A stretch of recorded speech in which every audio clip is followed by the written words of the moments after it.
तर तिकडे लाडकी बहीण योजनेसाठी इतर खात्यांचा निधी वळवल्यानं सामाजिक न्याय मंत्री संजय शिरसाट यांनी संताप व्यक्त केला। निधी वळवल्याची कल्पना नसून याबाबत मुख्यमंत्र्यांशी बोलणार असं शिरसाट म्हणाले। तर अर्थ खात्यात काही शकुनी महाभाग बसलेत, निधी कसाही वळवता येतो असं या महाभागांना वाटतं, असा अप्रत्यक्ष निशाणा शिरसाट यांनी अजित पवारांना लगावलाय।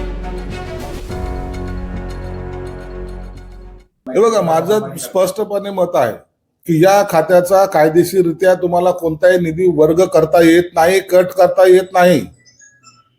आणि जर हे कायद्यानुसार जर बंधनं असतील, जरी फायनान्स वाले आपलं डोकं जास्त चालवत असेल तर हे बरोबर नाही आहे, हे स्पष्टपणे सांगतो।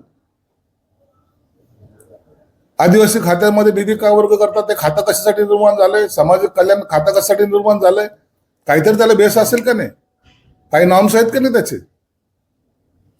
इतर खात्यातून पैसे वर्ग करता येत नाहीत, इतर खाते नाहीत, परंतु हे असं मला ते पटलेलं नाही, हे मी स्पष्टपणे सांगतो।